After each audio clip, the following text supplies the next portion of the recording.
A ansiedade é um tipo de mecanismo de proteção de cada organismo, animal ou humano. Então ele envolve uma série de reações que preparam o organismo para lidar com situações de perigo. Então isso pode envolver aumento no ritmo cardíaco, a sensação de falta de ar, o tremor, ou a pessoa ficar branca, né? Porque o sangue deixa de circular na periferia. Então são uma série de reações que têm como objetivo o ajustamento da pessoa às situações de perigo pelas quais ela passa.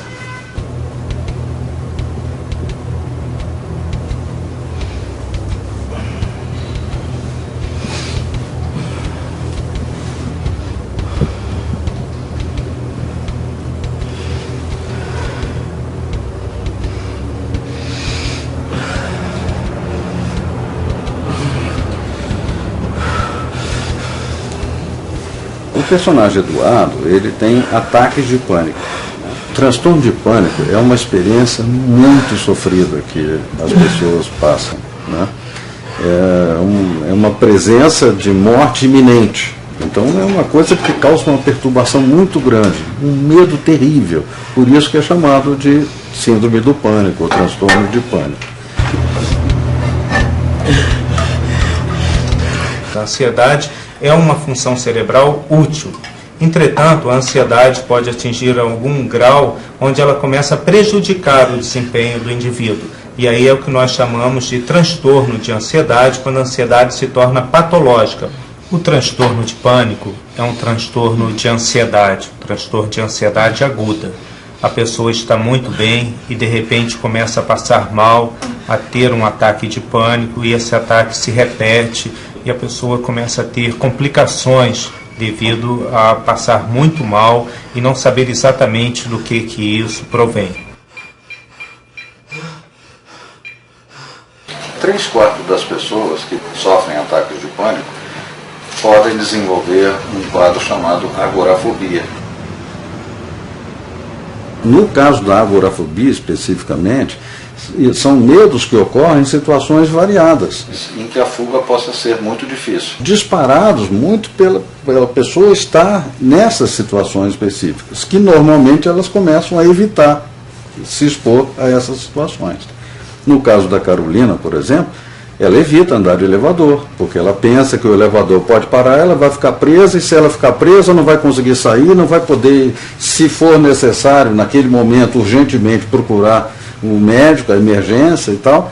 Então ela fica apavorada de andar no elevador, né? Ela também tem medo de ficar em filas, porque o carro fica distante, aí até chegar no carro a crise de pânico cresce. Então isso é tudo fonte de perturbação, um medo terrível.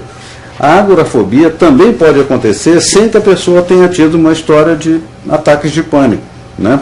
Por um desenvolvimento em função de inseguranças crescentes que a pessoa vai tendo na condução da sua vida.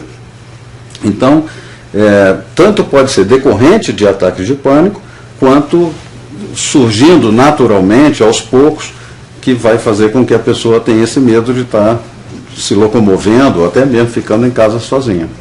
Muitas pessoas, como a Carolina, têm medo de passar em túneis, ficar engarrafada no túnel. É uma experiência muito assustadora, porque ela fica lá se vendo presa, sem poder sair, e pensando que desta vez ela pode vir a ter um ataque de pânico. Esses exemplos são muito comuns, né? Porque eles caracterizam exatamente as experiências que a gente vê com a maioria dos pacientes. Os outros quadros de ansiedade têm alguma diferença em relação ao transtorno de pânico, porque em nenhum dos outros quadros se caracteriza como sendo ataques de pânico recorrentes.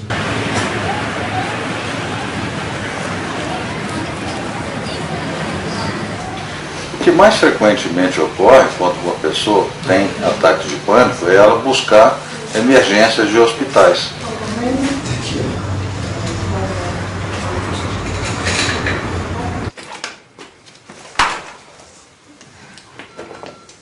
Quando chega na emergência do hospital, ela começa a ser atendida por um médico, e ele faz aquelas avaliações básicas, e a resposta que a pessoa obtém do médico é que ela não tem nada, Só que do ponto de vista cardíaco, os médicos não a informam de que ela possa estar tendo algum tipo de transtorno, de perturbação, como transtorno de pânico. Nós encontramos pacientes que chegam nas emergências com um quadro de ataque de pânico, mas eles já passaram por inúmeros serviços. Tem pacientes que vão de médico em médico, especialista, e ninguém dá um esclarecimento adequado. É muito importante dizer para o paciente que ele tem sintomas sim, que estão ali por uma excitação de um sistema nervoso que está sobrecarregado por um pensamento preocupado, pela ansiedade que ele tem na vida dele. Cada vez mais o número de pacientes com ataque de pânico dão entrada na emergência e são pacientes que são atendidos na frente de muitos. Vai ocupar um médico que poderia estar atendendo outro paciente que tem realmente uma patologia cardíaca, uma arritmia, mil coisas que aparecem na emergência. Depois que o paciente percebe de uma forma mais clara que esses sintomas que ele está tendo estão vindo, na verdade, de um nível de ansiedade muito grande que ele tem, a partir daí ele passa a ficar muito aliviado. Já no consultório, o rosto se abre, vem o sorriso, é uma coisa impressionante a transformação que já existe ali na emergência. É importante o médico da emergência encaminhar o paciente para o cardiologista. Ele fica mais tranquilo e até dá uma credibilidade maior ao que foi falado pelo médico na emergência. Eu fui a hospitais, eu fui a emergências, várias emergências, e sempre eu ia num médico diferente. Eu fui uma vez num otorrino, porque eu pensei que fosse labirintite, a tonteira. Aí fiz todos os exames, não era. Depois disso eu fui no cardiologista e ela disse pra mim que eu tinha uma saúde de touro. Eu estava com a saúde melhor do que a dela. Aí eu sempre pensava que era uma coisa pior ainda. Eu falei, tô com câncer na cabeça. Só pode ser isso, pra me sentir tonteira, não é labirintite, eu tô com câncer, um tumor na cabeça. Eu achei que fosse uma doença física. Depois do exame que eu fiz, piorou, porque não deu nada. Ele achava que era hereditário, perguntava se meus pais eram muito nervosos, meus avós, suma, família é muito nervosa, como é que vocês agem dentro de casa? Então, tal pai, tal filho, tal mãe, tal filho. Então, não tinha um diagnóstico, é hereditário. Nasceu assim porque vocês são assim. E isso ficou com uma bola de neve crescendo. E até achar o diagnóstico certo, demorou aí uns 6 meses. Eu acho que no meu caso foi muito tranquilo, porque eu fazia mestrado em psiquiatria, então eu já sabia quais eram os profissionais que eu tinha que procurar. Então, logo após o diagnóstico, eu fui direto procurar um tratamento psiquiátrico e um tratamento psicológico junto. Então, acho que foi bem tranquilo, mas eu não acredito que seja sempre assim. Acho que as pessoas têm muita dificuldade em ter o diagnóstico do pânico. O transtorno de pânico, apesar de trazer consequências psicológicas, comportamentais e até familiares, sociais, ele é um distúrbio bioquímico do cérebro, onde a pessoa está muito bem e de repente passa mal. Esse passar mal é uma descarga, principalmente de noradrenalina, que resulta em vários sintomas que caracterizam o ataque de pânico. Ninguém sabe exatamente o que causa o transtorno do pânico. Existem algumas hipóteses psicológicas e hipóteses químicas neuroanatômicas. Um fator que há assim, uma grande certeza é o fator genético. Isso é comprovado porque quem não tem nenhum familiar com transtorno de pânico terá uma chance de 1 a 2% de desenvolver isso durante a vida. Já quem tem um parente de primeiro grau, a chance aumenta para 15%, 17%.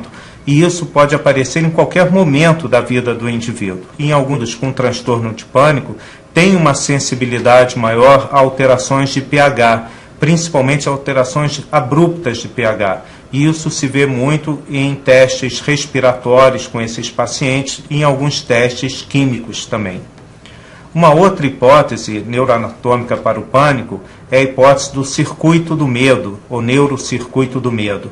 Ela envolve alguns núcleos principais, entre eles a amígdala cerebral, que seria assim um núcleo cerebral mais responsável pelo medo. Seria o grande núcleo do medo e que todos os outros se ligariam a ele. Mas também está envolvido o pré-córtex frontal, o hipotálamo, o hipocampo, o lóculos cerúleus, enfim, vários outros núcleos cerebrais que têm uma ligação direta com as vísceras periféricas, com o coração, com a respiração, com o sistema autonômico, e tanto esses núcleos podem gerar impulsos e provocarem, vamos dizer assim, sintomas. Uma pessoa tendo alguns desses sintomas periféricos também iria disparar alguns núcleos cerebrais para eles resultarem numa compreensão do que é o transtorno de pânico.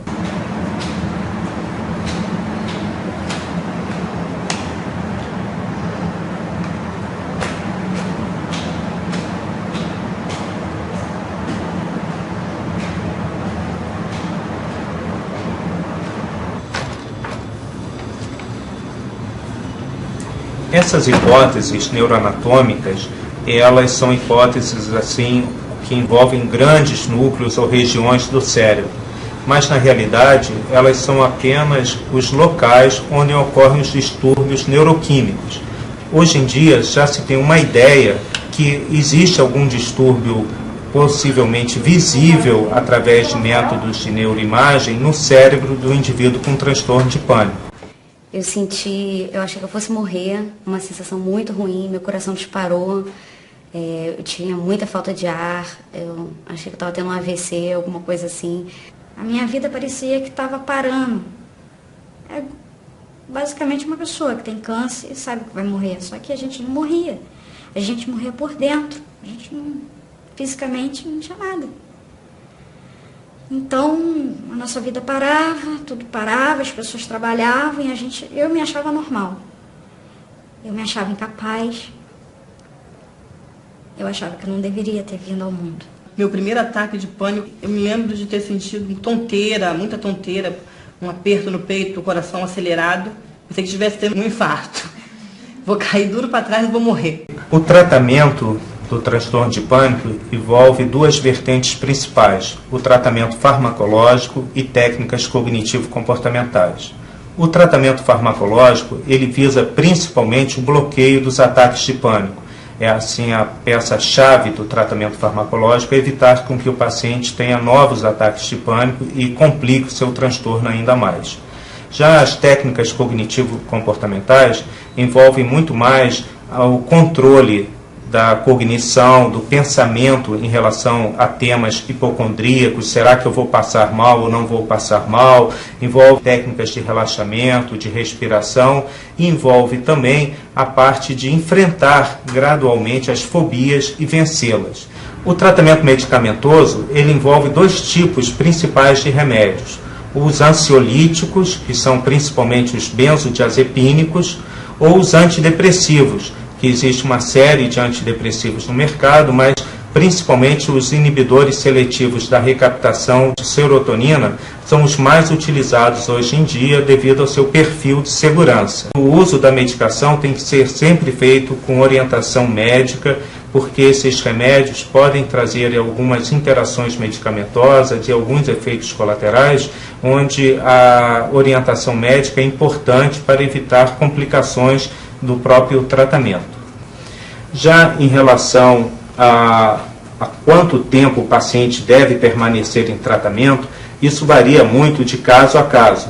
O uso de medicações antidepressivas ou benzodiazepínicos no transtorno do pânico resulta num controle imediato do lóculos cerúleus, aquele núcleo cerebral responsável pela descarga de noradrenalina. A recuperação do funcionamento adequado desse núcleo resulta em uma comunicação direta ao sistema límbico, onde há uma diminuição do nível basal de ansiedade do indivíduo. esse nível de ansiedade basal diminuída faz com que o indivíduo melhore do seu quadro geral, e isso também é transmitido ao lobo pré-frontal, que faz com que o indivíduo comece a compreender a sua melhora, a notar que começa a enfrentar as situações temidas de uma forma mais segura e começa a esquecer gradativamente que ele se preocupa com passar mal a qualquer momento. A técnica cognitivo-comportamental parece funcionar no mesmo circuito sináptico, no mesmo circuito de comunicação entre os núcleos cerebrais, mas no sentido oposto. O indivíduo aprende técnicas de relaxamento, aprende técnicas de controle da respiração, aprende técnicas de verificar quais são as evidências para ele ter aqueles pensamentos catastróficos, começa a controlar isso através do lobo pré-frontal. Isso é comunicado através de sinapses ao sistema límbico e ele começa a controlar a sua ansiedade de uma forma geral. Esse controle maior da ansiedade, através de todas essas técnicas, resulta também numa comunicação ao lóculos cerúleus, esse outro núcleo cerebral responsável pelos ataques de pânico, e ele começa a ter uma facilidade maior em controlar os seus ataques de pânico. Então, todas as técnicas de tratamento, sejam farmacológicas ou psicoterapêuticas, elas irão agir nos mesmos núcleos cerebrais, talvez apenas por caminhos diferentes. A terapia cognitivo-comportamental, ela enfatiza um pouco mais a importância dos processos cognitivos, que são os processos através dos quais nós conhecemos o mundo, então de respeito ao processo de percepção, de interpretação de acontecimentos, de raciocínio, de memória, de imaginação. Então, esses processos têm uma importância fundamental no funcionamento das pessoas, porque tem a ver muito com as interpretações que as pessoas fazem dos acontecimentos, que são a origem dos sentimentos e dos comportamentos que elas apresentam. Quando uma pessoa pensa isso, que alguma coisa não devia estar acontecendo, isso vai gerar o quê? Medo, ele vai ficar apreensivo, né? Aí isso vai gerar sensações, o que vai confirmar que tem alguma coisa de errado, o que vai gerar mais sensações, o que vai confirmar, e assim numa espiral rapidamente a pessoa acaba tendo um ataque de pânico. Em decorrência de quê? De interpretações progressivamente catastróficas que as pessoas fazem a partir das sensações que elas experimentam no próprio corpo. Fatores de vulnerabilidade biológica também são fatores importantes. E o Barrow chamou a atenção de uma forma muito apropriada dessa questão do alarme falso, né, que esses estresses podem produzir um primeiro ataque de pânico, que ele chama de alarme falso porque ele aponta para coisas que nunca se realizam, mas que tem como efeito produzir esses dados interoceptivos, quer dizer, um aumento no ritmo cardíaco, um aumento no ritmo respiratório, que acaba ficando associado, condicionado a novos ataques de pânico, por poderem provocar esses novos ataques, mesmo sem mediação cognitiva. E em decorrência disso, isso pode também produzir as vulnerabilidades psicológicas, que vão ser, por exemplo, esse quadro de agorafobia, em que as pessoas podem desenvolver dificuldades de conseguir se locomover com independência nas suas vidas. Esse tratamento está sendo concebido como contendo 3 grandes momentos. No primeiro momento, a pessoa vai ser informada sobre a fisiologia e a psicologia do medo e da sua ansiedade, os processos respiratórios, assim, etc. Num segundo momento, dadas essas informações, ela vai desenvolver, adquirir habilidades de manejo dessas crises, né, que vão envolver treino respiratório, que vão envolver a aceitação das sensações, que vão envolver a exposição a situações que perturbam o seu próprio organismo.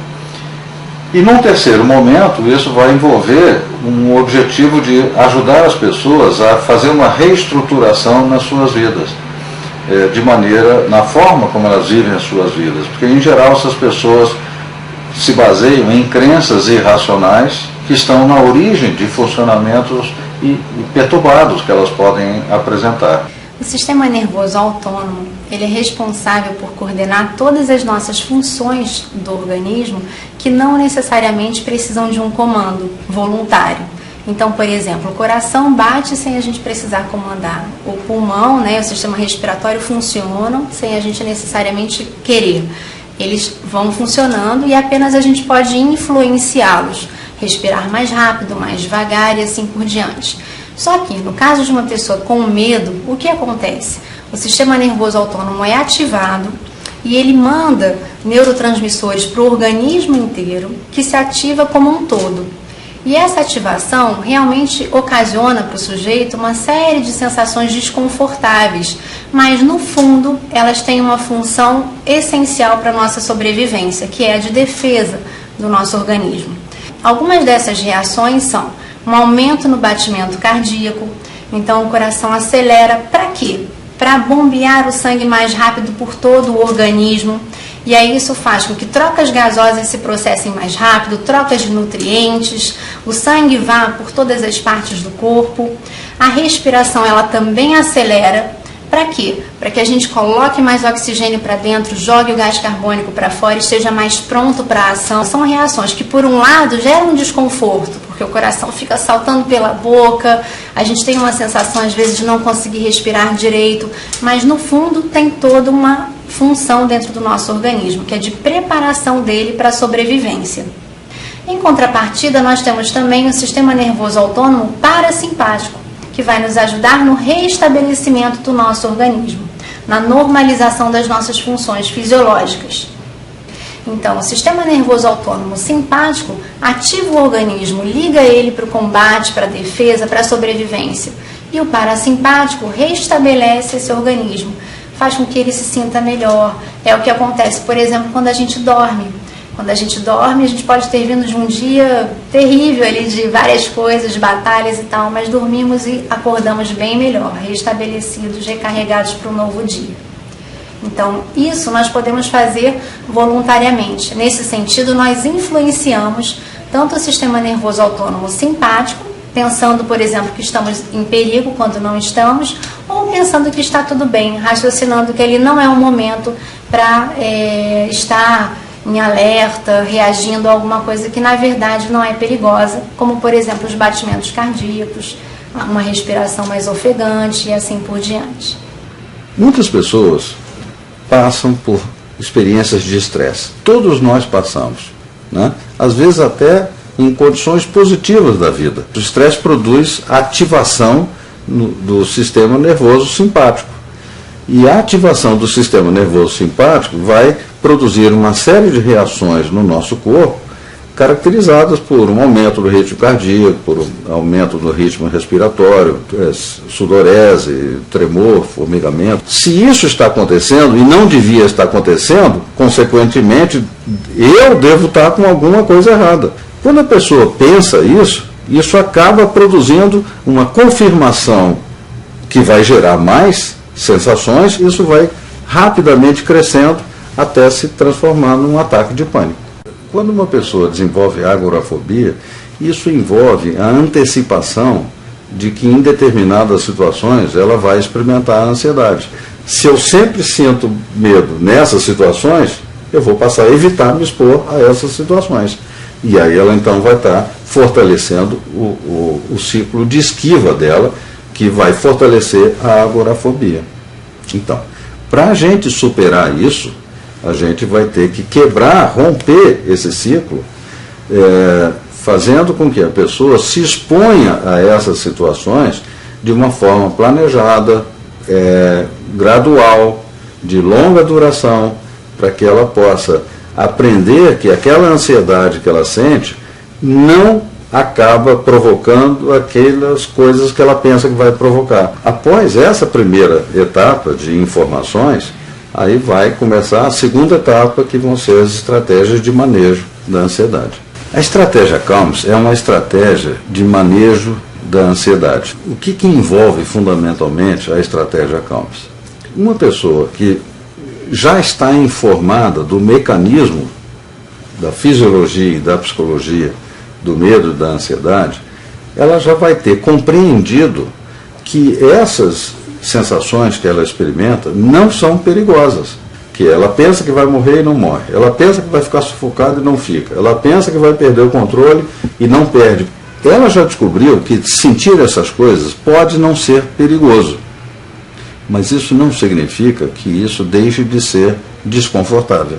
Então, a estratégia Calmos foi desenvolvida para a pessoa adquirir ou desenvolver determinadas habilidades que permitam a ela manejar essas crises de forma a diminuir a perturbação causada. A estratégia Calmos, ela consiste de 8 passos, em que cada letra representa um passo. O primeiro passo consiste em aceitar a própria ansiedade.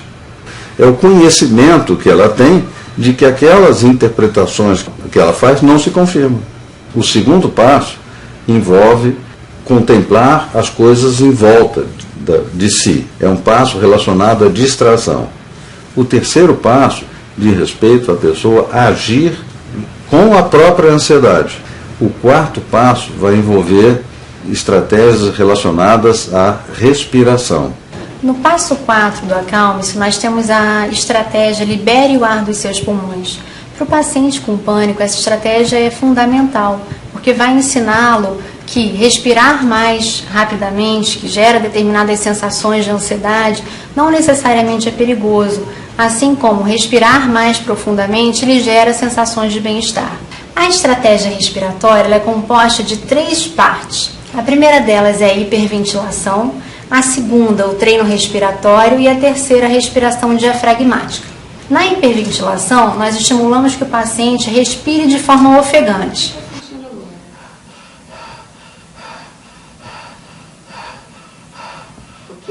Isso faz com que ele tenha algumas sensações como taquicardia, sudorese, às vezes um enjoo, uma tonteira, similares àquelas quando ele tem pânico. E aí ele percebe que, bem, senti isso e não tive nada demais, não passei mal. Ou seja, estimulamos ele a se acostumar com essas sensações de ansiedade. No treino respiratório, que é uma respiração para acalmar o organismo, para ativar o sistema nervoso autônomo parasimpático, nós estimulamos que ele inspire profundamente pelo nariz e solte o ar pela boca, lentamente, de uma forma natural. Só que fazendo isso tudo dentro das mãos. Então nós orientamos que ele faça uma conchinha com as mãos e coloque essa conchinha na frente do nariz e da boca. Então ele inspira pelo nariz e solta o ar pela boca, tudo dentro da mão em forma de concha. Na respiração diafragmática, nós estimulamos que o paciente ele conte até 3 inspirando profundamente. 1, 2, 3. Segure o ar durante 3 tempos. 1, 2, 3 e solte o ar 6 tempos. 1, 2, 3, 4, 5, 6 e assim continuamente. Então o batimento cardíaco volta ao normal, a respiração se restabelece, ele fica com uma sensação de bem-estar, de relaxamento, e são essas as sensações esperadas após essas respirações. É possível que um paciente até se sinta um pouquinho tonto ao iniciar essas respirações, mas com o tempo é importante que ele vá persistindo, porque ele vai desenvolvendo um novo padrão respiratório que pode ser mais facilmente acessado no momento em que ele está passando mal, ou se sente ansioso, ou tenso. O quinto passo vai envolver, fundamentalmente, ela repetir os 4 passos anteriores. Depois, o 6º passo vai ser o passo estritamente cognitivo, de examinar os pensamentos, as interpretações que ela está fazendo. E se ela seguiu esses passos todos, o passo seguinte vai ser sorria, você conseguiu, porque com os próprios recursos dela, ela conseguiu superar aquela crise.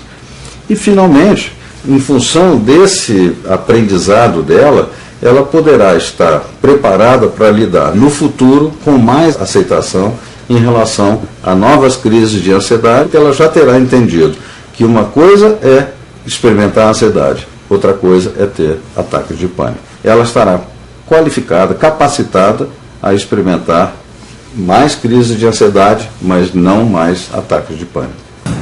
Você já aprendeu aqui na terapia que a forma como você interpreta uma situação gera os seus sentimentos, seus comportamentos, suas reações fisiológicas. Tá? Então hoje você vai aprender uma estratégia que se chama registro de pensamento disfuncional. Tá? Nesse registro você vai ser capaz de identificar os seus sentimentos, o pensamento que está gerando esse sentimento, né? E você vai poder fazer um questionamento desse pensamento, que a gente chama de pensamento automático, né? E a partir desse questionamento você vai poder transformar esse pensamento em um outro. Tá? Conseguindo mudar esse pensamento, provavelmente o seu sentimento também vai, seu sentimento desconfortável vai diminuir de intensidade. Tá? Então, me relata uma situação na qual você sentiu esse desconforto. Aquele dia que eu falei pra você que eu fui na livraria, tinha muita gente, eu fiquei um pouco ansiosa, que eu achei que eu não ia conseguir ficar ali, que eu não ia dar conta disso, aí teve uma hora que eu desisti, aí eu larguei o livro e não consegui ficar ali, eu fui embora. Eu então, na fila da livraria? Na fila da livraria. Tá. Então, vamos registrar, então, essa situação? Tá. Então, anota aqui quando foi, né, em que dia que foi, quando foi, com quem você estava, onde...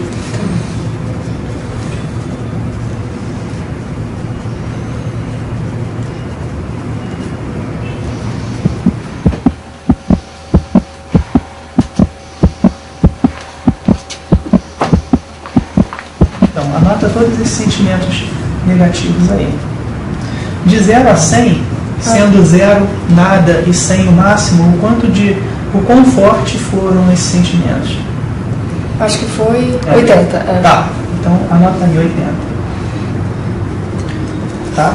Então, nessa parte aqui dos pensamentos automáticos, você vai anotar o que passava pela sua cabeça instantes antes de você se sentir dessa forma. Tá? Então, qual foi o pensamento que passou pela sua mente quando você começou a sentir essa reação de medo, de ansiedade? Pode escrever aqui? Pode.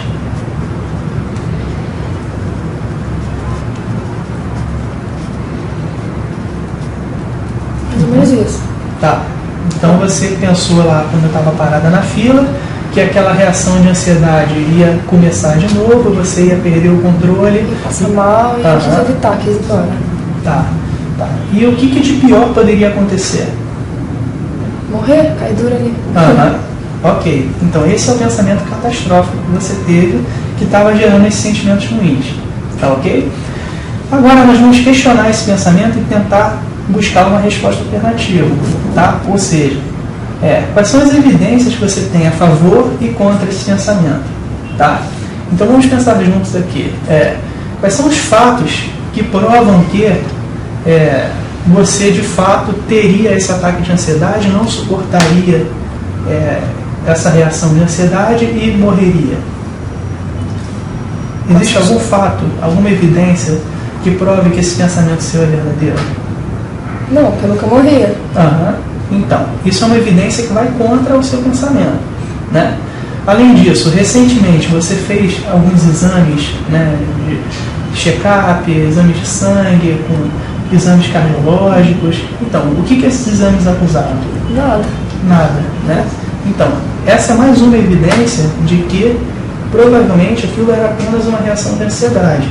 É extremamente desconfortável, mas não é algo perigoso.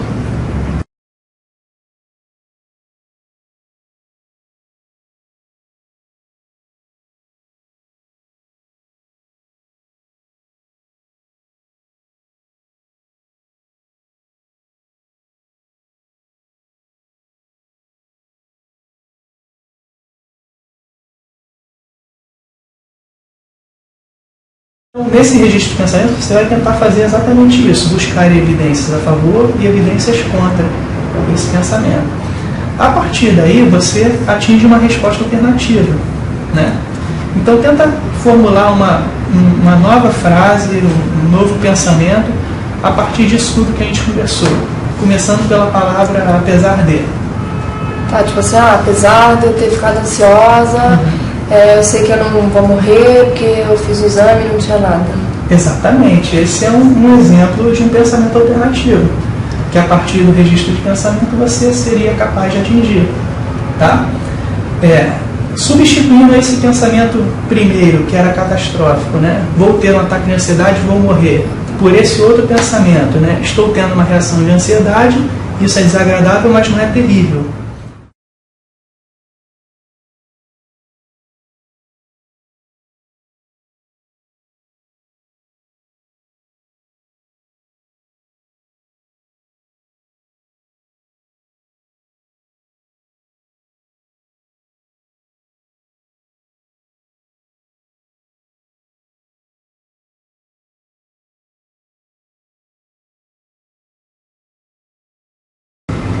Reavalie agora seus sentimentos, né? Essa reação que você teve de ansiedade, de medo, de 0 a 100, seria o quão forte esse sentimento? Se eu mudar a forma de pensar? Exatamente. Daí melhora.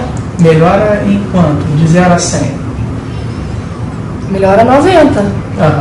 Então, você diria que o seu medo de 0 a 100 está o quão forte? De 0 a 100. Quando eu penso dessa outra forma? Depois que você atingiu esse pensamento alternativo.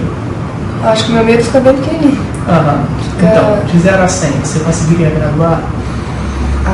Sei lá, de repente mudando minha forma de pensar, o medo dessa outra forma aí vai para 10.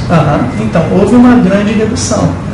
Então, a forma como você pensa, né, a forma como você interpreta essa situação, né, de estar numa fila na livraria, né, e não ter que ficar parada ali dentro daquela situação, a forma catastrófica como você pensou a primeira vez é que estava gerando esses sentimentos negativos, essas reações fisiológicas todas, tá? Então, a partir desse registro de pensamento, você vai ser agora capaz de questionar o pensamento, tá? E talvez transformá-lo em outro. Na hora que vier, aí... Sempre que você vivenciar alguma situação que é desconfortável para você, você registra qual foi a situação, qual foi o sentimento, o pensamento.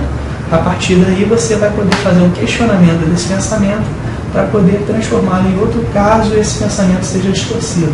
É igual eu fiz aqui, né? Exatamente. Você vai seguindo passo a passo essa estratégia dentro das colunas. Tá ok? Tá bom. Então tá. Então você pode levar essa atividade, né, para casa, e aí sempre que você se deparar com algum sentimento negativo, desconfortável para você, você vai até o registro de pensamento e faz esse registro, tá? Caso esse pensamento seja distorcido, né, é provável que você consiga fazer um questionamento dele e transformá-lo em outro. Ok? Tá bom. Então tá. Então você já tem aqui no seu livro o registro em branco, né? Basta você fazer alguma cópia e preencher quando for necessário. Tá bom. Tá ok? Então tá. Obrigada. Nada. Uma estratégia muito desejável no tratamento do paciente que sofre com transtorno de pânico e agorafobia é a estratégia de exposição interoceptiva. Essa estratégia ela consiste num conjunto de exercícios que é feito com o paciente dentro do consultório e ele é estimulado através desses exercícios a sentir determinadas sensações corporais que muitas vezes ele sente quando ele experimenta um ataque de pânico. Nesse sentido, é muito importante que ele sinta as sensações, sim, através dos exercícios e visualize que elas não têm nenhuma relação com morte iminente, desmaio e assim por diante. O paciente, nesse momento, já está num ponto do tratamento em que ele entende que a sua ansiedade não é perigosa e que ele pode experimentar reações corporais normalmente no seu dia a dia. Seja devido a uma disfunção química, seja devido a uma questão de estar chateado com um problema no trabalho, não importa. O importante é que as suas sensações são inofensivas. Então, nós temos sacudir a cabeça de um lado para o outro durante um certo tempo, por exemplo, 30 segundos, e aí nós estimulamos o paciente a perceber o que ele está sentindo após esse exercício. Ficar em pé e colocar a cabeça para baixo durante 30 segundos e rapidamente levantar. Nós também estimulamos que ele corra parado durante 60 segundos. Isso faz com que o batimento cardíaco dele acelere, a respiração fique mais ofegante, ele sinta um certo cansaço corporal. Prender a respiração até não conseguir mais. Tentar tensionar todos os músculos do corpo. Então ele fica numa posição bem tensa, enrijecendo braços, pernas e toda a musculatura facial, do tronco, durante 60 segundos. Um dos exercícios que rapidamente provoca sensações corporais no paciente é ficar de pé, com o dedo apontado em direção ao teto e girar em torno de si mesmo, olhando para a ponta do dedo ou para o ponto no teto. Quando o paciente faz esse exercício, ele rapidamente sente tontura e deseja parar o exercício e percebe que, mesmo sentindo uma grande tontura, ele não desencadeou ali um ataque de pânico ou passou mal por causa disso. Hiperventilar, né, que seria aquela primeira respiração que nós realizamos na estratégia respiratória. respirar por um canudo fino, em que ele pega um canudo bem fininho, coloca na boca, tampa o nariz com a mão e respira apenas por esse canudo, tanto na inspiração quanto na expiração, soltando o ar bem lentamente. E isso é muito agoniante para muitos pacientes, porque eles sentem que o ar não está entrando suficientemente bem, e aí eles até querem interromper a estratégia, mas é importante que o terapeuta reforce a necessidade da continuidade, para que ele se acostume com aquela respiração e possa ver que não é perigosa. Olhar continuamente a sua imagem no próprio espelho, assim como olhar continuamente uma luz fluorescente no teto, e tentar ler logo em seguida, assim como olhar continuamente um ponto na parede. E aí nós pedimos sempre, após cada exercício, que ele perceba a intensidade das suas sensações. Bem, então, quanto de 0 a 10 você está sentindo, por exemplo, taquicardia, caso ele mencione esta sensação fisiológica. O quanto essa sensação é similar com a sensação que você teve quando experimentou um ataque de pânico, de 0 a 10. E o quanto você está ansioso com essa sensação neste momento. Isso vai ajudando o paciente a visualizar que ele sente as sensações, que às vezes elas são bem similares e que não por isso ele está passando mal. Então, nesse momento, ele desvincula a situação de sentir sensações corporais e ter ataques de pânico. Ele passa a se acostumar com as suas sensações corporais, e este é o propósito desta estratégia, que ele se habitue com as suas sensações. A estratégia de exposição situacional para aquelas pessoas que sofrem de agorafobia vai envolver fundamentalmente a construção de uma hierarquia de exposições a situações que são fonte de receio para essas pessoas. Então, isso vai envolver pequenos passos em relação aos quais a pessoa vai ser exposta com uma duração prolongada. O que significa uma duração prolongada? Uma duração de 30, 40, 50 minutos, mas com base na suposição de que a pessoa precisa experimentar uma redução da ansiedade para que então ela possa passar para um novo passo. Essas exposições, além de serem graduais e prolongadas, elas precisam ser sistemáticas, porque não adianta a pessoa fazer uma vez um dia e só na semana seguinte. Ela precisa fazer com regularidade, praticamente, se possível, todo santo dia. Vamos pensar no exemplo da Carolina. A gente vai gradualmente, vai primeiro conseguir fazer com que a Carolina se disponha a sair um pouco da sua casa, vai um pouco, meio quarteirão, um quarteirão longe da sua casa, o que vai produzir nela sensações de ansiedade ou desconforto, né? Porque ela vai estar se vendo mais ameaçada ali, né? Em função de poder ter uma nova crise, alguma coisa assim. Então a ansiedade dela vai aumentar. E a recomendação é, ok, a ansiedade vai aumentar, mas você mantenha-se nessa situação e use aquelas estratégias que você adquiriu através do seu treinamento. Você vai aprender a aceitar as sensações de ansiedade, distrair-se, respirar, examinar os pensamentos, como um primeiro passo para ela conseguir reduzir o desconforto que ela poderá estar experimentando. E com certeza, depois de algum tempo, a ansiedade vai baixando até acabar. É importantíssimo que essa exposição tenha uma longa duração, para que a pessoa possa aprender que a ansiedade dela diminui, né?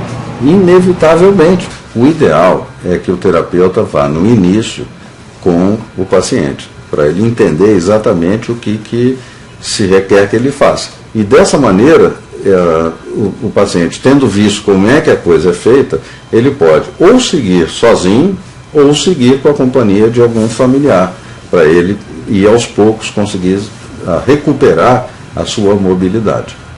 A terceira fase do tratamento é, para mim, uma das fases mais importantes. A ocorrência de ataques de pânico é um sinal de que a pessoa pode estar conduzindo a vida dela de uma forma inapropriada, baseando-se em crenças falsas que ela as toma como sendo verdadeiras para orientar a sua própria vida.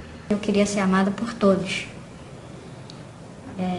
Esse negócio de não ser amada significa ser rejeitada. E era muito duro para mim. Eu ficava numa depressão horrível. Uma primeira crença é a ideia de que ela tem que ser aprovada e amada pelas pessoas com quem ela convive, né, que são importantes para ela. E, na verdade, isso não é verdadeiro, porque ninguém é amado o tempo todo pelas outras pessoas. A ideia de que deixar de ser amado ou aprovado por alguém é o fim do mundo é falsa. Mesmo que eu não gostasse de uma pessoa, eu achava que a pessoa deveria gostar de mim. Então, um primeiro movimento seria ajudar as pessoas a questionarem um pouco esse tipo de suposição que elas fazem e que pode estar na origem de uma outra dificuldade que pacientes com pânico costumam apresentar. Quem se baseia muito na crença que ela tem que ser amada ou aprovada é uma pessoa que não consegue ser assertiva, que não consegue expressar os seus próprios sentimentos, não consegue expressar as opiniões que ela tem sobre as coisas. Ela fica com medo de ser reprovada pelas outras pessoas. Um segundo tipo de trabalho que é feito é questionar aquela crença relacionada à ideia de uma pessoa ter que fazer tudo perfeitamente, né? Pessoas que têm pânico são extremamente perfeccionistas. Elas querem fazer tudo certo, têm um medo muito grande de que possam estar fazendo alguma coisa errada, e isso pode ser fonte, certamente, de muita ansiedade, o que acaba gerando estresse, que acaba favorecendo ataques de pânico. Então, uma maneira também de diminuir no futuro a probabilidade de reocorrência de ataques de pânico é fazer com que as pessoas sejam mais tolerantes com as suas imperfeições, poder entender que mesmo que elas possam se dedicar de forma eficiente às coisas, elas não podem ser absolutamente exigentes quanto a um funcionamento perfeito que elas têm em relação às suas vidas. Eu não aceitava errar. Eu era também muito crítica, criticava muito as pessoas. E achava que tinha que fazer as coisas certas. Tinha que botar a cadeira no local certo, arrumar, não podia ter uma bagunça, limpar, não podia ter poeira, nada, tudo tinha que ser certo. Então, isso sufocava muito. Eu acho que começou na época do vestibular. Né? A gente, quando está fazendo vestibular, passa por uma pressão muito grande, e aí você quer ser reconhecido pela sua família, pelos seus amigos. Eu acho que esse tipo de pensamento, na minha cabeça, começou nessa época. E aí, quando você faz pós-graduação, mestrado, doutorado, eu acho que é uma coisa que fica muito assim, existe uma pressão muito grande, né, de você ser reconhecido, de você publicar artigo, de você ter trabalho, essas coisas todas. Tanto que o pânico aconteceu durante o meu mestrado. Então, eu acho que essas situações assim, de pressão, elas ajudam você a construir essas crenças, né? Hoje eu sei dar a volta e de saber que eu sou humana, somos humanos, que nós erramos, como eu disse anteriormente. Não sou mais tão, assim, tem que sair tudo perfeito. Não. Dei uma topada, se eu der de novo, amanhã eu vou aprender. Eu sou humana. E, finalmente, o terceiro tipo de intervenção diz respeito às pessoas poderem ser mais tolerante com as sensações que elas sentem e ser mais tolerante quando as coisas não saem do jeito que elas querem. Quando uma pessoa fica intolerante quando as coisas não saem do jeito que elas querem, elas também vão ser intolerantes com as sensações de ansiedade que elas experimentam. E quanto mais intolerantes elas ficam com as sensações de ansiedade, mais elas vão estar ajudando a manter esses ataques, essas crises de pânico. As coisas tinham que ser do jeito que eu queria.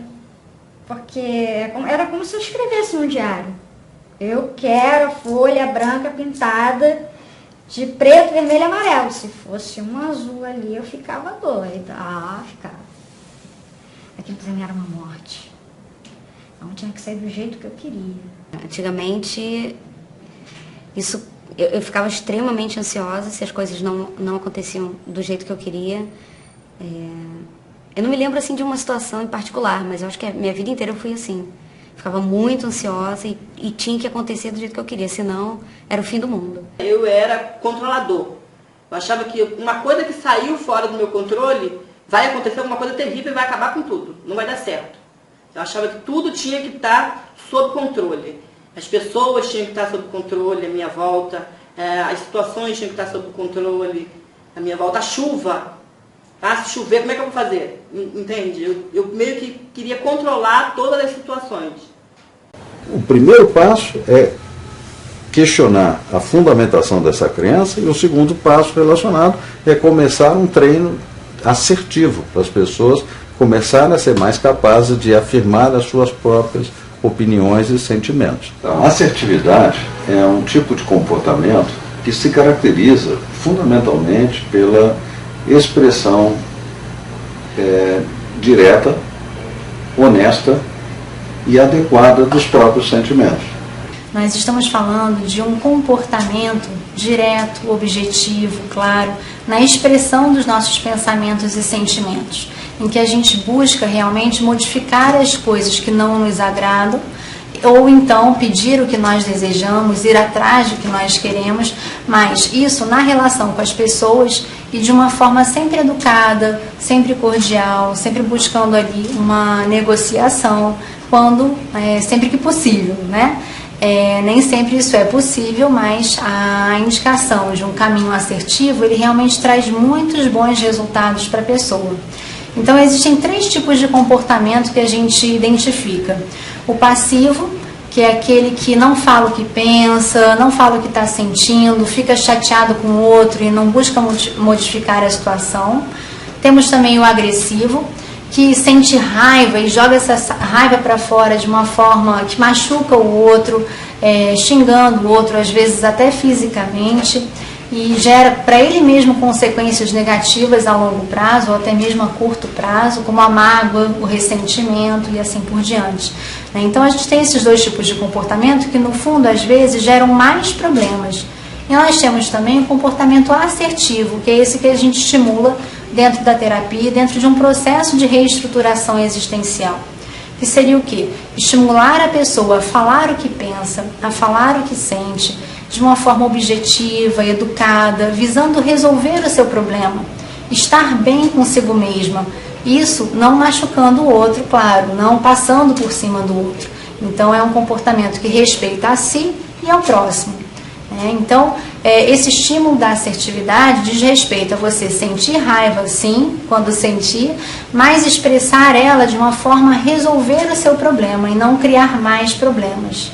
Fundamentalmente, o que está envolvido na área de assertividade é a pessoa elogiar e saber receber elogios por parte de outras pessoas, a pessoa ser capaz de dizer não para solicitações que ela julgue inapropriadas por parte de outras pessoas, ou reclamar da comida que veio fria quando devia vir mais quente, ou da bolsa que ficou com defeito rapidamente. Então, se queixar de comportamentos ou de serviços que outras pessoas prestaram que foram insatisfatórios. Também pode envolver pedir coisas a outras pessoas, né, e pedir mudanças no comportamento de outras pessoas. Ou eu era muito passivo, as pessoas me pediam uma coisa que estava além da minha capacidade e eu me sacrificava para fazer, ou eu era agressivo. Eu brigava com elas, dizia que não ia fazer, mas eu brigava com elas. E ele disse para mim que quando eu fosse na terapia, no dia da terapia, eu perguntasse o que era assertividade, que elas iam me explicar o que era. Elas me explicaram o que era, que o comportamento assertivo era você minimizar os danos. Eu não posso fazer, mas eu não preciso brigar, porque eu não posso fazer. Eu botei isso em prática no dia seguinte. Eu cheguei no trabalho no dia seguinte, meu chefe queria que eu fizesse uma coisa que era uma coisa completamente, assim, não era uma coisa completamente impossível. Mas eu estava fazendo outras coisas. Ele me pediu para fazer várias coisas. Eu falei, não, tem mais pessoas aqui, eu não posso fazer tudo sozinho.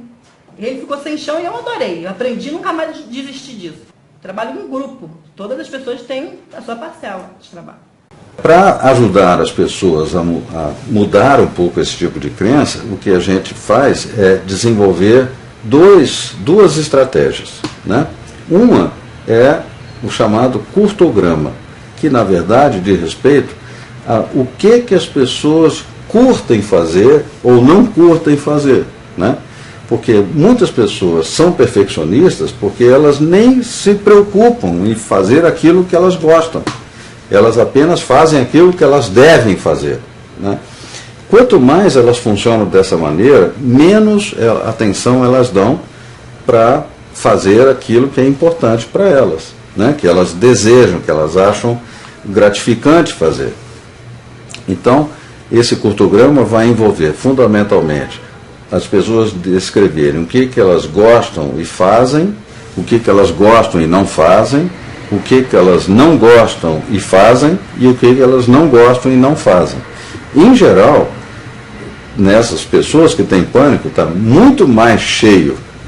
Gosto e não faço, e faço e não gosto, porque são pessoas que, por serem pouco assertivas, elas não fazem aquilo que elas querem, porque se submetem ao que os outros esperam delas, né? Então, a tendência é você conseguir fazer que as pessoas façam mais o que elas gostam e façam menos aquilo que elas não gostam. Menos, é claro, porque elas vão ter que fazer coisas que todo mundo tem que fazer, né? Isso é uma espécie de ação para aumentar a quantidade de prazer que as pessoas experimentam no dia a dia, tá? Uma outra iniciativa é fazer isso em relação ao futuro, né? Que diz respeito fundamentalmente a uma lista de desejos. Isso é uma ênfase para que as pessoas comecem a planejar a sua vida, dando espaço sempre para fazer as coisas que sejam desejadas por ela e não apenas fazer aquilo que elas acham que é uma obrigação dela. Então, o final do tratamento vai consistir fundamentalmente num esforço para ajudar as pessoas a prevenir recaídas, né? Qual é a melhor maneira de prevenir recaídas? É as pessoas estarem sempre usando aquele tipo de estratégias que foram adquiridas durante o tratamento, né? Então, isso vai envolver fundamentalmente ela continuar entendendo que sentir essas coisas não é perigoso, continuar usando a estratégia CALMS, aceitando as sensações, usando a respiração diafragmática como sendo um elemento de ajuda, usando a reflexão racional dela para combater interpretações distorcidas que ela possa estar fazendo, e usando fundamentalmente não usando aquelas crenças irracionais que elas vinham usando fundamentalmente durante as suas vidas. Uma coisa que é muito importante, até porque a duração do tratamento é relativamente breve, muitas vezes não dá para a gente continuar todo o trabalho de exposição de agorafobia nas 8 sessões que dura o tratamento, né? Então é importante que esse trabalho continue com exposições frequentes, graduais e de longa duração, de maneira que, seja individualmente, seja acompanhado por algum familiar, de forma que a pessoa possa recuperar a sua inserção social. Isso requer uma mudança completa do estilo de vida, né? Lógico que a terapia ajudou muito, mas a pessoa tem que mudar muita coisa, né? Então, como houve essa mudança, eu acho que tiveram outras variáveis que me ajudaram bastante. Mas a mudança foi completa. Todo mundo reparou. Muito diferente mesmo. O transtorno do pânico não é o fim do mundo. Na verdade, para mim foi um presente, porque toda a minha vida mudou. E se não fosse isso, de repente não teria nem mudado, né? Teria continuado assim. Então, não é o fim do mundo, você não vai morrer. Você pode ficar bom muito rapidamente.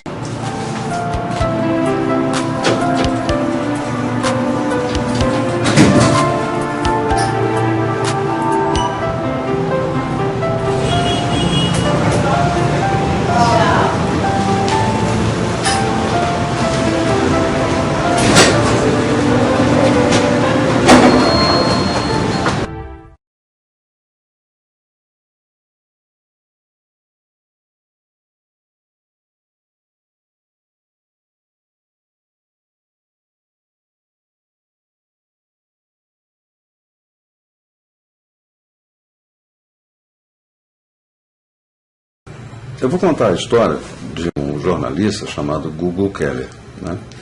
e que relata a seguinte história, que quando ele era jovem, quando ele tinha seus 18 anos, ele morava numa cidade pequena do interior do estado de São Paulo, e nessa época aconteceu do pai dele falecer, tá? O que é uma coisa importante, significativa, adiante vai ficar mais claro. Eu sei que passou o tempo, ele superou a perda, ele passou no vestibular e foi morar com a mãe em São Paulo. E ele voltava nos fins de semana para essa cidadezinha, para balada, para ficar com os amigos e tal. E numa dessas noites, quando ele estava se preparando para voltar, ele fez um lanche rápido, em que ele comeu um misto quente acompanhado de leite chocolatado.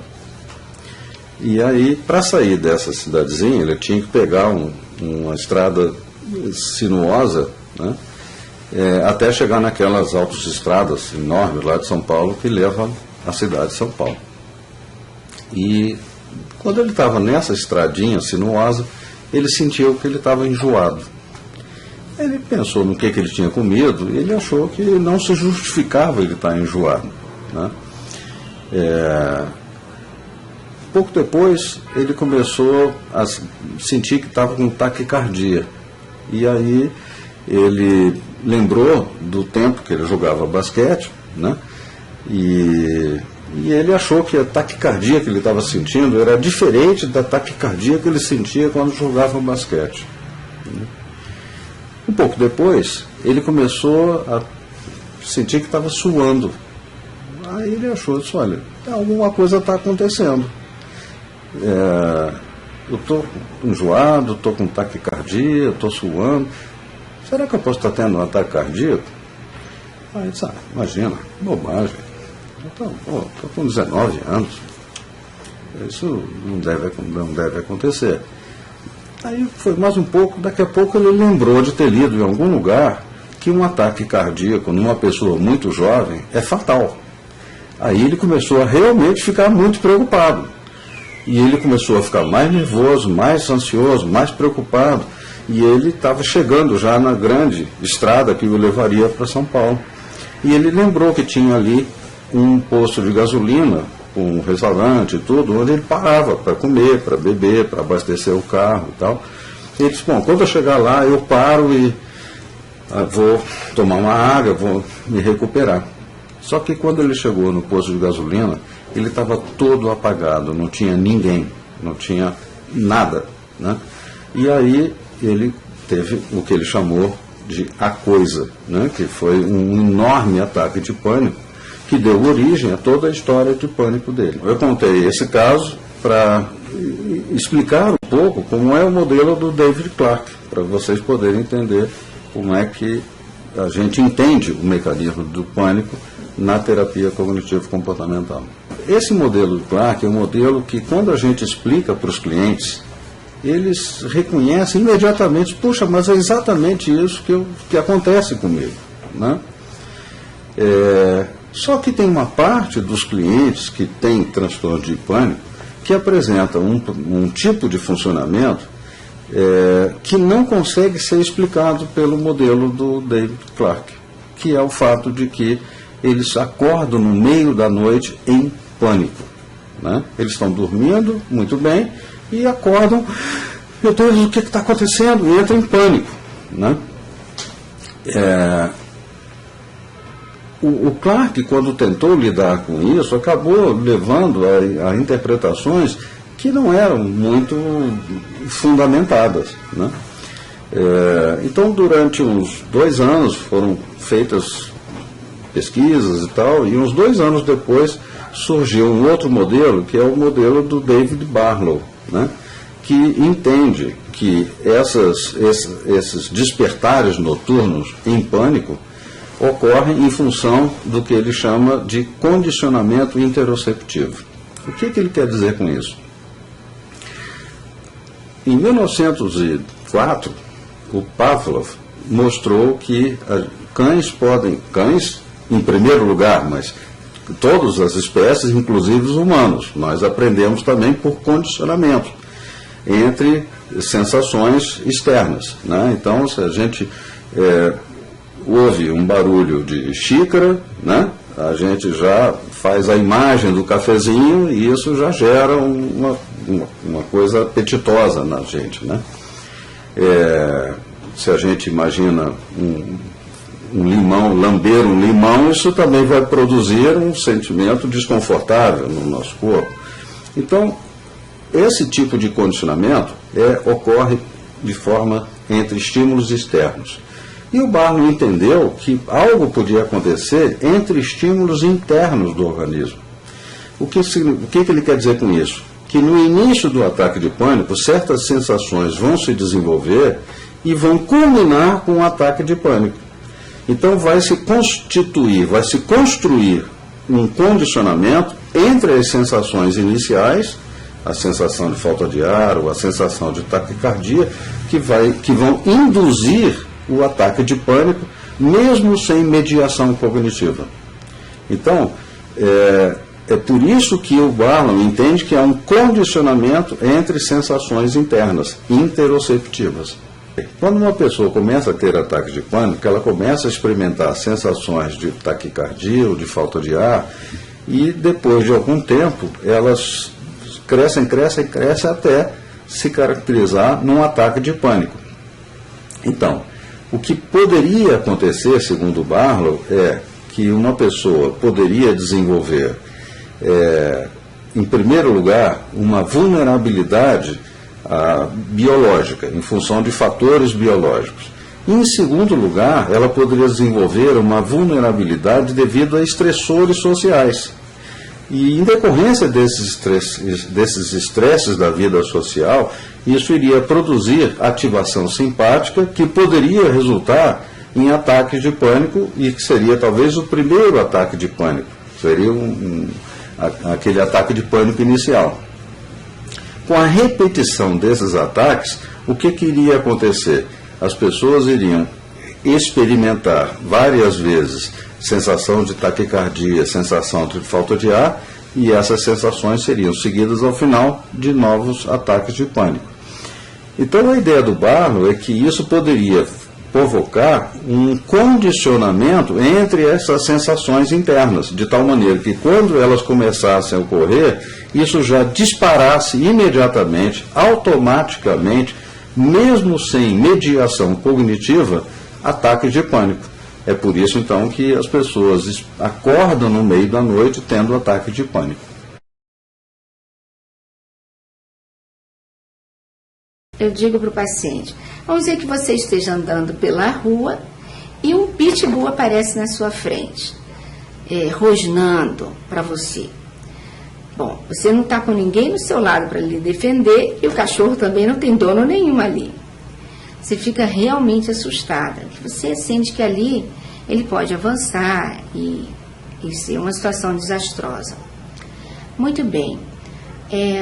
Nesse momento, o seu organismo se prepara para você poder se defender. Você sobe uma árvore, pula um muro, sai correndo, luta com o animal se ele vier agredir, ou então desmaia.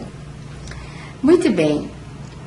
Nesse momento, aparece o dono do cachorro, leva o cachorro, pede 1000 desculpas, por favor, que senão pode ser até processado, deixar um pitbull solto pela rua.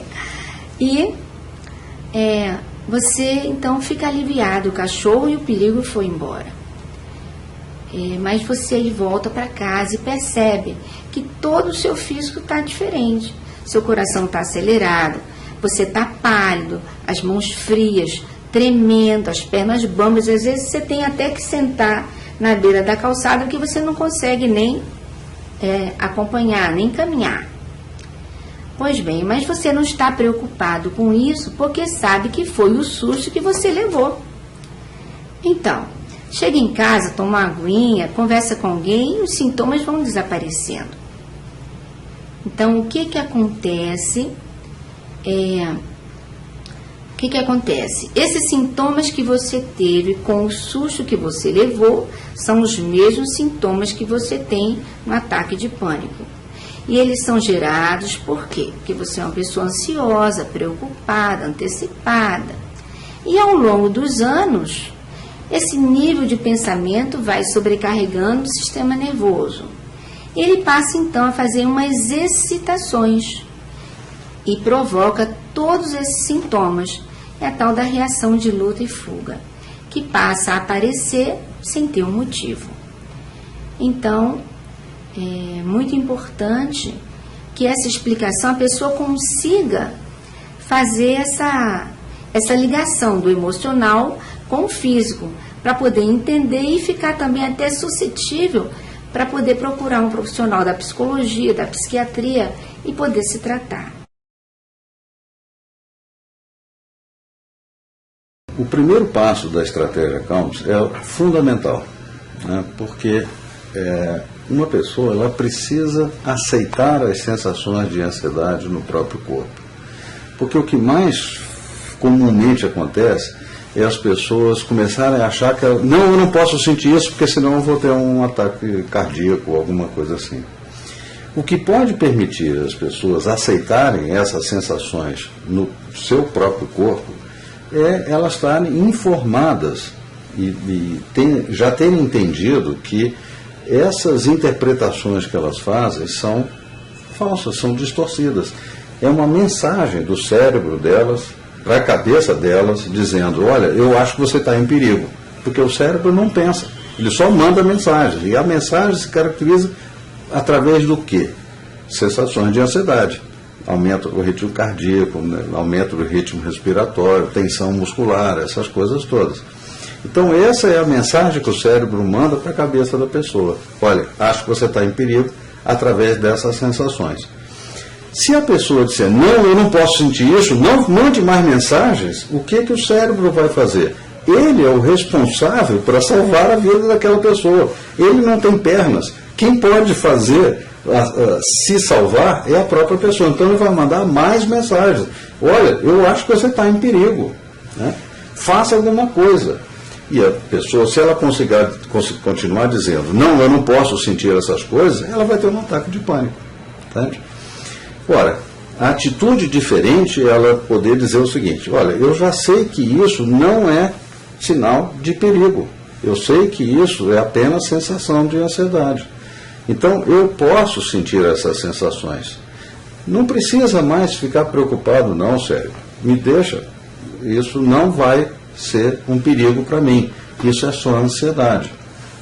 Então, um exemplo que eu costumo usar, porque no texto está escrito aceitar a ansiedade, um dicionário define dar consentimento em receber. Aceite a sua ansiedade no seu corpo, assim como você aceitaria um visitante inesperado ou uma dor incômoda. Então, quem já foi para Visconde de Mauá pode entender muito bem o que significa isso. Visconde de Mauá é uma cidadezinha que fica depois de 2 horas de viagem do Rio de Janeiro até Penedo, e depois de 1 hora de viagem numa estrada horrorosa de terra, cheia de curvas, até chegar num vilarejo que tem alguns hotéis, hoje em dia até hotéis de muito boa qualidade, mas que a grande atração de Visconde de Mauá são as trilhas.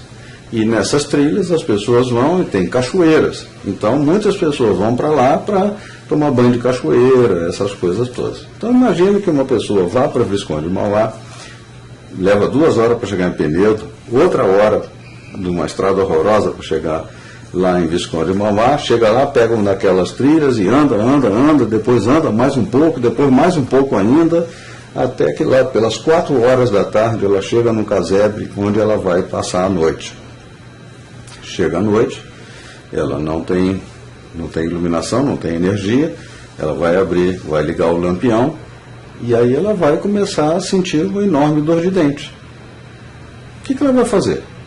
Né? Se ela sair dali para voltar para o centro da cidade, procurar um dentista, ela provavelmente vai se perder, vai cair num buraco daquele, cair numa cachoeira, ou vai bater com a cabeça na árvore.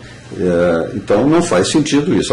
Até porque se ela for para o centro de Mauá, ela vai chegar lá, vai estar todo mundo dormindo, não vai ter farmácia aberta, o dentista vai estar afastado.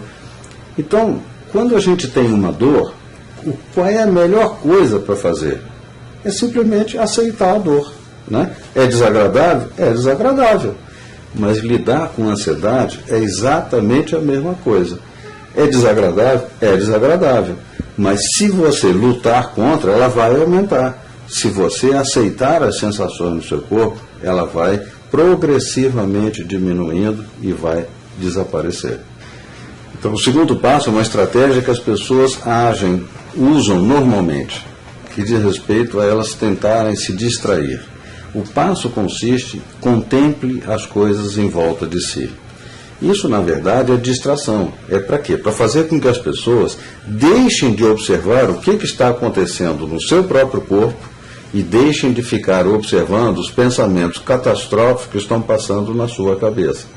Então, dirigir a atenção para fora de si é uma maneira de diminuir a interferência desses pensamentos catastróficos baseados nas sensações que elas estão experimentando no próprio corpo. Existem várias maneiras de distrair-se, né? Uma maneira simples e fácil é tentar cantar o hino nacional, né? Ouviram do Ipiranga, tá? Então a pessoa vai estar concentrada em reproduzir o hino nacional, e isso vai estar ajudando ela a se distrair. Ou pode fazer uma subtração de 250 menos 7, vai diminuir do 7 de 250. Ou pode fazer prova dos 9 com os carros que estão na frente. Então são várias estratégias que podem ajudar a pessoa a distrair-se de uma maneira eficiente, em vez de ficar observando as próprias sensações no seu corpo. O terceiro passo eu acho muito importante, porque ele explica mais ou menos o mecanismo da agorafobia. Não é um passo para fazer com que as pessoas, a partir daquele momento, façam o tratamento da agorafobia, mas é para elas entenderem o mecanismo. Então, quando uma pessoa, o passo diz o seguinte: haja com sua ansiedade, haja como se você não estivesse ansioso ou ansiosa, né? Então isso vai envolver fundamentalmente a pessoa continuar fazendo as coisas como se nada tivesse acontecendo, né? Eu sei que ela vai estar sentindo sensações de ansiedade, eu sei que ela vai estar querendo sair desesperadamente, fugir para ela se sentir melhor, mas vamos entender aqui uma coisa: se uma pessoa está numa situação que produz muito desconforto, muito medo, e ela se afasta daquela situação e o medo que ela sente diminui, isso vai fortalecer a tendência dela repetir esse comportamento no futuro, porque deu certo, né? Só que quanto mais ela fizer isso, mais ela vai estar treinando sentir medo daquela situação, porque ela está fortalecendo aquilo que é descrito como um comportamento de fuga. Ela vai estar ensinando cada vez mais a si mesma a fugir daquelas situações. Só que, se uma pessoa tem medo de uma situação, o que precisa acontecer para ela não se expor àquela situação? Ela sentir medo. Porque se ela sentir medo, o que vai acontecer? Ela vai evitar se expor àquela situação e com isso ela não sente medo. O medo decorrente da situação. E aí ela vai estar fortalecendo o medo de situações difíceis, né? Como túneis, pontes, elevadores, trânsito e assim sucessivamente. Então, esse passo é importante para a pessoa poder entender se ela está fazendo, continua fazendo as coisas dela calmamente, com tranquilidade, devagar, porque se ela começar a fazer tudo muito rápido, ela vai estar ativando o sistema nervoso simpático, que é tudo que a gente não quer. A gente quer que ela ative o sistema nervoso parasimpático. Então faça tudo devagar. Um outro passo muito importante, e que é o passo mais relacionado à abordagem cognitiva, é examine os seus pensamentos. Porque nesse passo as pessoas vão refletir sobre as interpretações que elas estão fazendo, né? Então, se a Carolina está no supermercado e ela começa a sentir aquelas sensações e ela quer fugir, ela pode se perguntar coisas: mas que provas eu tenho de que o que eu estou pensando é verdadeiro? Que outras interpretações eu posso fazer sobre o que está acontecendo comigo? Então, a primeira pergunta, ela não tem provas. Ela tem muitas provas, ao contrário, de que toda vez que ela teve aquilo, nunca aconteceu nada. Ela tem muitas evidências também de que outras interpretações são mais possíveis de serem verdadeiras do que essa de que ela pode perder o controle, ou vai enlouquecer, ou vai morrer, qualquer coisa assim. Então, essas outras interpretações dizem respeito a possibilidade de ela estar tendo apenas uma crise de ansiedade, que se ela não lidar de forma satisfatória, aceitando as sensações, respirando e reconcebendo as interpretações dela, isso pode vir a se tornar outra vez um novo ataque de pânico.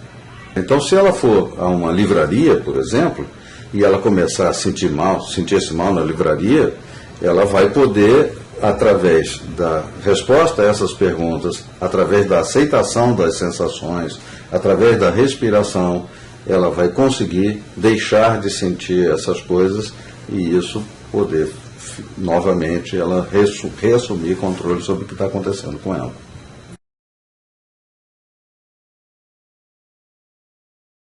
Hoje em dia, novas técnicas de tratamento têm sido desenvolvidas.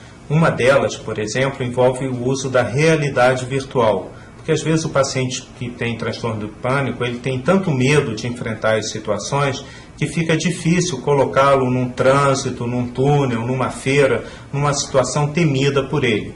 Então, o Laboratório de Pânico e Respiração do Instituto de Psiquiatria da Universidade Federal do Rio de Janeiro vem desenvolvendo e já tem os primeiros trabalhos publicados, onde o paciente enfrenta as situações temidas através da realidade virtual.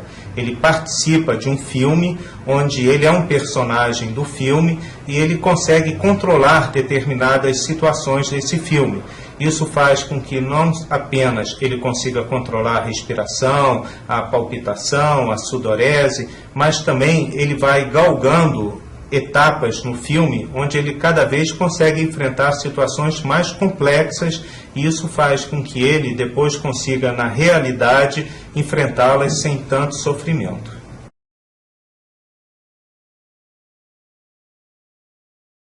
Recentemente passaram um filme, né, da Jack Nicholson com Morgan Freeman, né, Antes de Partir.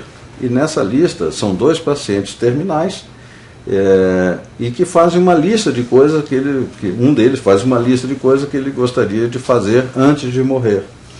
E o outro debocha tal, mas eles começam então a cumprir aquela lista e aquilo é fonte de um renascimento para eles, né? Porque eles vivem de forma intensa esse fim de vida deles, mas de uma forma muito satisfeita.